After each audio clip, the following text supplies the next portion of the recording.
चेहरा ठीक है तो। जय भीम, नमो बुद्धाय। मैं शिवाजी पार्क से लाइव हूँ और आज यहाँ पर हमारे स्टॉल पे बुद्धिस्ट सोसाइटी ऑफ इंडिया के स्टॉल पे एक व्यक्ति, एक बुजुर्ग हमारे यहाँ पर स्टॉल पर आए।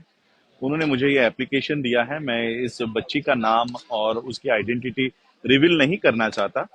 अ, ये बच्ची एमबीबीएस की ट्रेनिंग कर रही है। 2020 और 21 में इसको एडमिशन मिला है और डीवाई पाटिल यहाँ पर नवी मुंबई में एमबीबीएस की मेडिकल कॉलेज की एक बहुत बड़ी इंस्टीट्यूट है, कॉलेज है एमबीबीएस के लिए। तो वहां पर ये बच्ची पढ़ रही है। 2020-21 यानी आज अभी हम लोग जो एकेडमिक ईयर चल रहा है वो 22-23 है, यानी 2 साल पहले उसको एडमिशन मिला है। 2021 एकेडमिक ईयर 21-22 खत्म हो चुका है और 22-23 अब चल रहा है। तो 3 साल पहले, 2 साल पहले इस बच्ची को एडमिशन मिला है एमबीबीएस के लिए।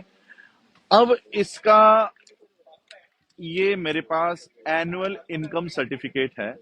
एनुअल इनकम सर्टिफिकेट पूरे फैमिली का इनकम इसका एक साल का है 2021-22 का 30,000 रुपया। 30,000 एनुअल इनकम है। और ये क्योंकि मुझे इसका नाम रिवील नहीं करना है इसलिए मैं वो हाइड कर रहा हूं। ये है सालाना फीस का स्ट्रक्चर। सालाना फीस का स्ट्रक्चर आप देखिए। जिस फैमिली का एनुअल इनकम ही 30,000 है वो 25-25 लाख रुपए एवरी ईयर कहां से भरेंगे?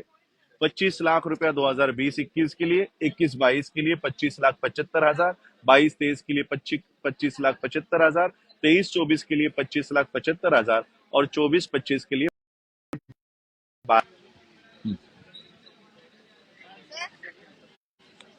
आज शिवाजी पार्क में हम लोग यहाँ से लोगों की भीड़ ना दिखा सके। लोग कितने आए हैं, किस तरह से बाबा साहब को अभिवादन कर रहे हैं, ये लाइव आकर ना दिखा सके, इसलिए Bombay BMC, Maharashtra government, BJP government, इन्होंने यहाँ पर सारा ये जो नेटवर्क है जाम करके रखा हुआ है। इसलिए ये बार बार लाइव कट हो रहा है। तो मैं आप लोगों को बता रहा था कि जो बच्ची, जो परिवार 30,000 रुपए का एनुअल इनकम है, वो एक साल में 30-30 लाख रुपए कहां से भरेंगे? और इसलिए मैंने कैप्शन दिया है कि बौद्धों को अपनी अर्थव्यवस्था क्यों खड़ी करनी चाहिए।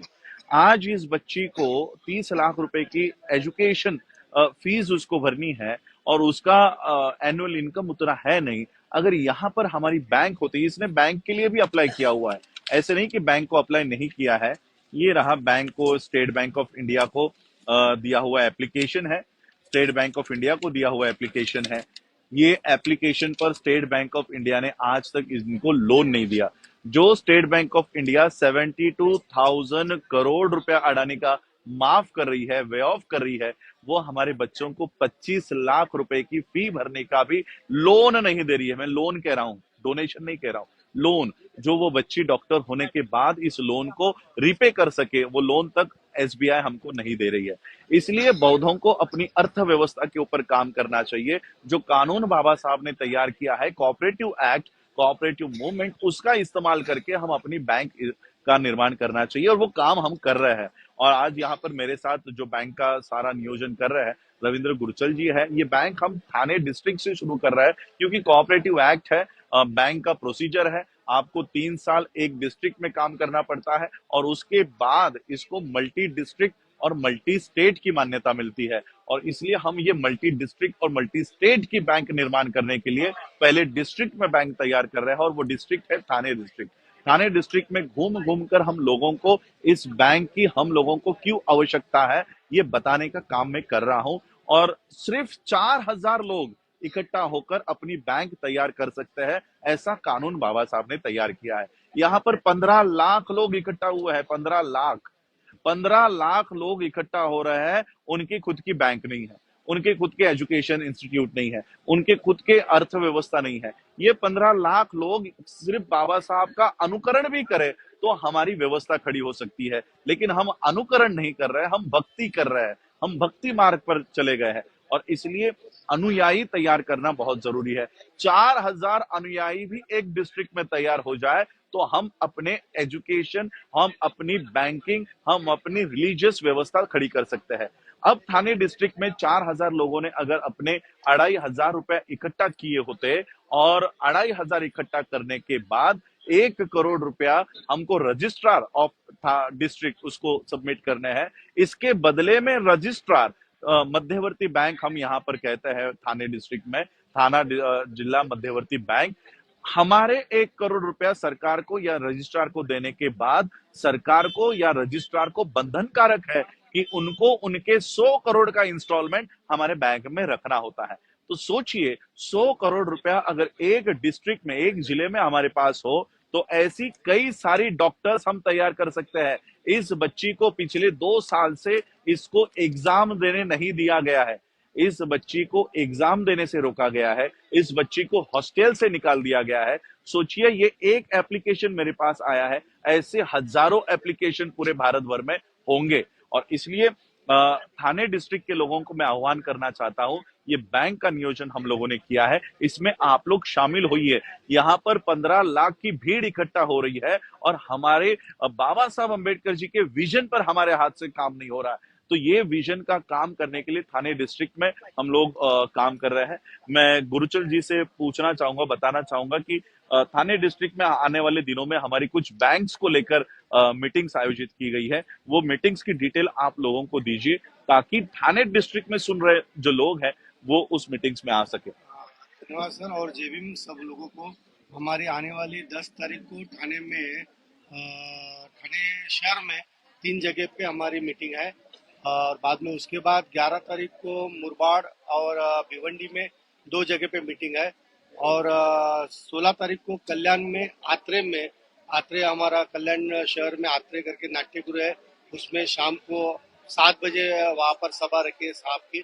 उसके बाद 18 तारीख को हमने उल्लासनगर में 4 नंबर सुभाष टिकरी पे वहाँ पर सभा रखी है और उसके बाद और एक डेट है 24 तारीख को हम नवी मुंबई में और एक साहब की सभा रख रही है, जो बैंक का पूरा डिटेल उनको जानकारी वहाँ पर मिलेंगी और शेयर होल्डर होने के लिए क्या क्या प्रक्रिया करती है साहब के माध्यम से आपको बताई जाएंगी। तो आप सभी जन उस प्रोग्राम में उपस्थित रहेंगे, यह आपको विनती करता हूँ। जय भीम। जय भीम। तो थाने डिस्ट्रिक्ट में ये सारी हमारी मीटिंग्स है बैंक्स के लेकर, कई सारे शेयर होल्डर्स हम लोगों ने ऑलरेडी तैयार कर दिए हैं और हम लोग विजन ये बाबा साहब को अभिवादन करने का तरीका मैं अपने लिए थोड़ा चेंज कर रहा हूं। हम सिर्फ बाबा साहब को फूल माला देकर, मोमबत्ती लगाकर, अगरबत्ती लगाकर अब से अभिवादन नहीं करने वाले हैं। आने वाले 1 अप्रैल को बाबा साहब अंबेडकर जी को उनके विचारों की बैंक तैयार करके हम बाबा साहब को अभिवादन करेंगे। हर साल बाबा साहब अंबेडकर जी के विचारों से एक विचार उठाकर उसको तैयार करने का काम हम करेंगे और इस माध्यम से बाबा साहब को अभिवादन करेंगे।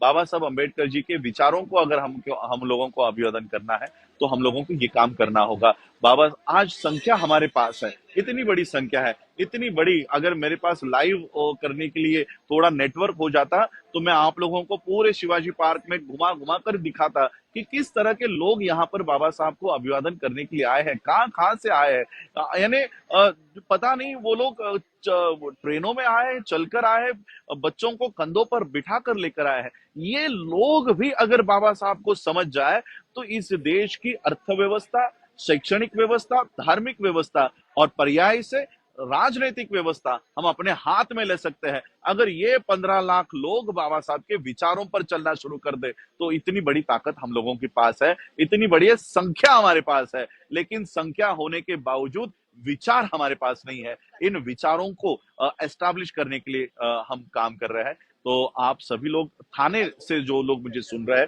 थाने डिस्ट्रिक्ट से, ये बैंक का नियोजन हम कर रहे हैं और बाबा साहब को ये बैंक बनाकर हम अभिवादन करना चाहते हैं। तो आप सभी लोग उसमें इनवाइटेड है, आप सभी लोग शामिल होइए। जय भीम, नमो बुद्धाय।